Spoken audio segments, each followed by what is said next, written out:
Coming up on today's Philadelphia 76ers. Now, we're going to take a look at 3 players who the 76ers could trade for during the season. With that, we queue up today's poll question. Do the Sixers need to make a trade? Type yes or no. You can explain that reasoning down in the comment section right now. And with that, let's talk some Sixers.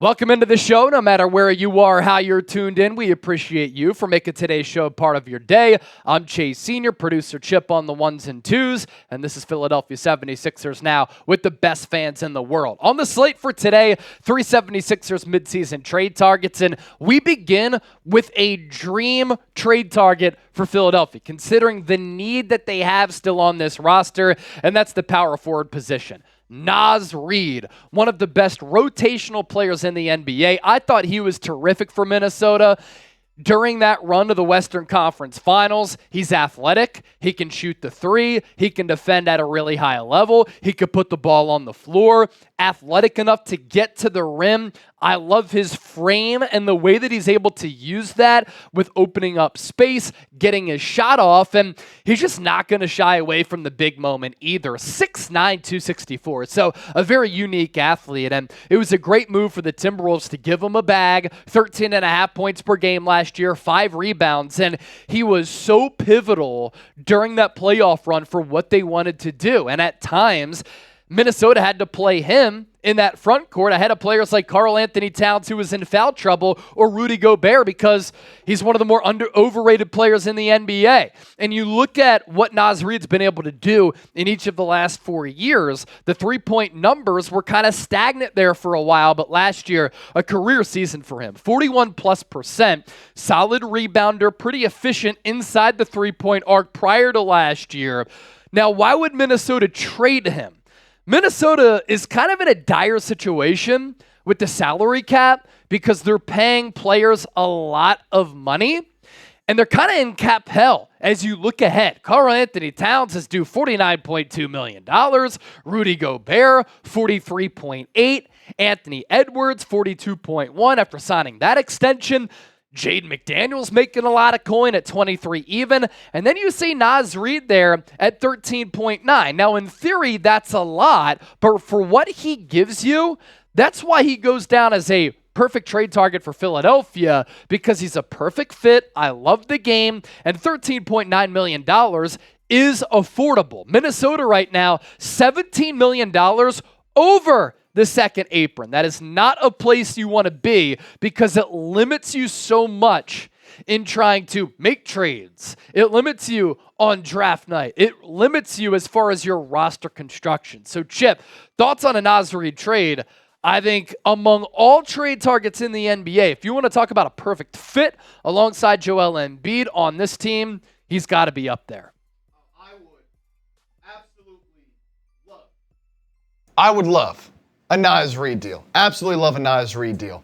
I think the skill set he brings at that 4-5 position, he can, I don't know if he'd start at the 4 for you. He certainly could. Yeah. I think thrives really well off a bench as a bench role, though. You still start Caleb Martin. He comes off the bench. He can space the floor. He can play a little small ball center at times if you need to as well. If you have a game where Embiid's not playing, you could maybe start Andre Drummond and have Naz Reid come off the bench as that starting or backup center if maybe Adam Bona's not quite ready to play. His skill set for this, modern game of basketball is just so perfect. Again, the salary is really, really affordable. And for what the Sixers need, they need another big, another 4-man. And he's just so skilled. He can really put the ball on the deck and get to the rim as well. He's a terrific player. If the Timberwolves do decide, we cannot afford to pay all these guys this much money and keep the penalties of the second apron, because the second apron is no joke, man. If you're in the second apron 2 years in a row, your first-round pick automatically gets moved to the back end of the first round. And that's just one of the many restrictions on top of all the money you're paying in that second apron. So I could see one of those guys being moved. I'm sure the Timberwolves would love to move Towns or Gobert, but if there's no suitors for either of those two guys because of how much money they're making, I could see Naz Reid being an option, the Sixers being all over that. 2 more trade targets to get to, but another poll question for our lovely audience. Is Naz Reid a good fit on the Sixers? Not only am I typing my G for good, I'm typing my G for great. If you disagree with me, that's fine. This is America, baby. Type B for bad.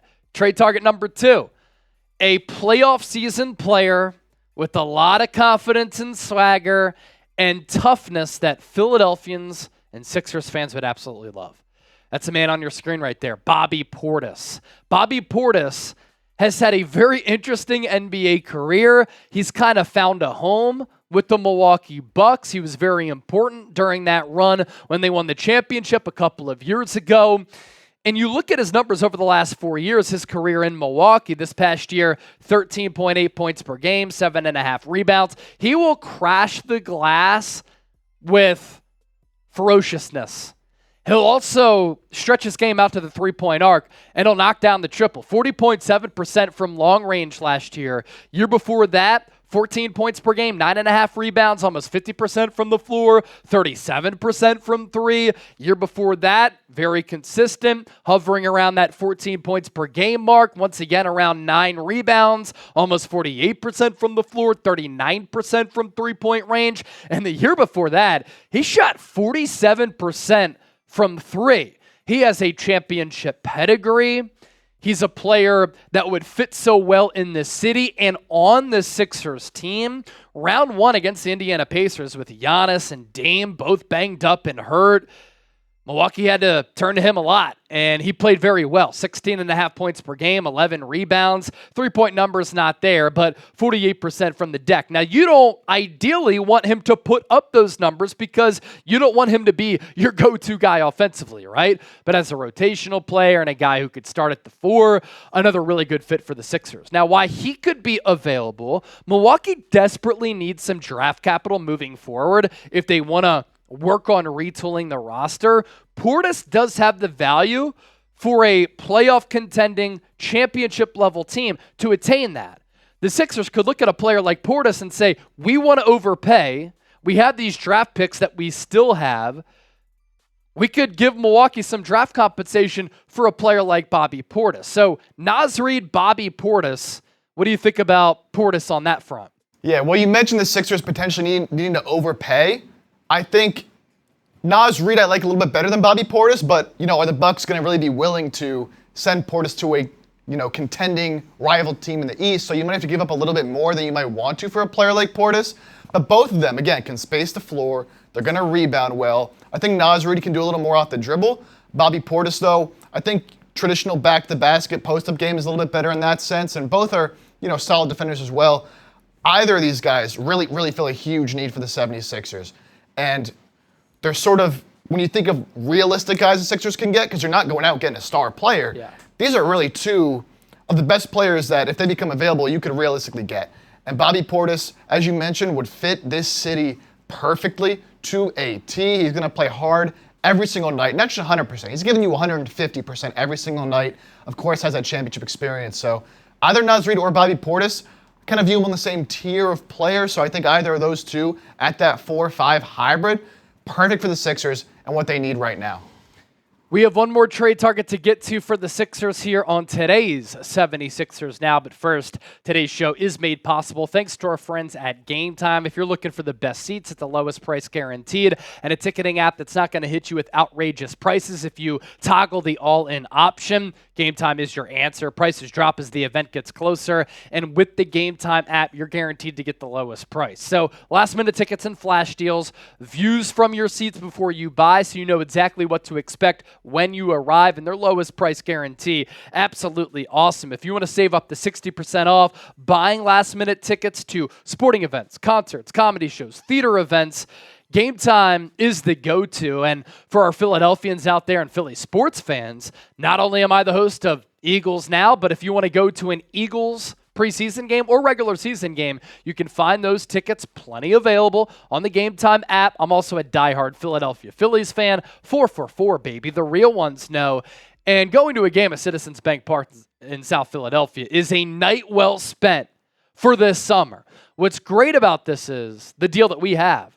for our family. $20 off if you use the code CHATSPORTS. So download the Game Time app, create an account, use the code CHATSPORTS. Terms apply, first purchase only. That's the code CHATSPORTS, CHATSPORTS. We'll put all of this information down below in the comment section and in the description of this video.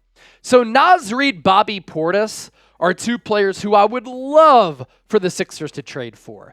John Konchar certainly isn't at that level, but he could fulfill a need on the Sixers team. Not as big of a name as Reid or Portis, but a good rotational piece who is currently playing for the Memphis Grizzlies. Now, if you're looking for a power forward, he's not really that guy. 6'5", 210, went to Purdue, Fort Wayne, so an underknown player in the pre-draft process, and still at this point right now, 4 points per game, just a tick under 5 rebounds last year, 2 dimes though, 42.3% from the field. His last 4 years, he's kind of been around that 4 or 5 points per game margin. I think with more volume, he could become a little bit of a better three-point shooter, but inside the three-point arc, he's shown some signs of being an efficient player. He's also very affordable. $6 million for a player like this. The Grizzlies have depth with players returning from injury, so that makes Konchar kind of expendable to a certain degree. So Chip, let's bring you back on. What would a player like this bring the Sixers roster? Yeah, definitely not quite the, star or high, well-known name addition of a Naz Reid or a Bobby Portis, but I think if the Sixers get to the deadline and they feel they don't need to go get, a major piece for the roster, they don't need a huge shakeup, they just need maybe another piece on the wing, someone else who can have a different skill set than the guys they have right now. Ricky Council is still very young. We're not 100% sure what we're going to get from him this year. Obviously, very athletic, very good defender, and then you have KJ Martin, another freak athlete who can get up and down, but what does he really provide for you? John Konchar, a little bit higher of a floor player. He's kind of a jack of all trades, master of none type of guy. He's going to do a little bit of everything, score a little bit, rebound a little bit. You saw he can pass the ball a little bit and has shown flashes of being a good three-point shooter. So if you just want a guy that has a more versatile skill set on the wing, again, a type of player the Sixers don't really have off their bench, you can basically get him for nothing at the deadline. Grizzlies most likely going to be selling him off again because they have so many pieces now coming back from injury and a lot of rookies last year that impressed. I could see him being, just a back end of the rotation filler guy if the Sixers felt they needed to go that route. So let's round up the show with this. We talked Naz Reid, Bobby Portis, John Konchar. Pick a trade target who you want the Sixers to trade for here. NR for Reid, BP for Portis, JK for John Konchar. Let us know down in the comment section. Thanks for watching and supporting, and we'll catch you later here on 76ers Now.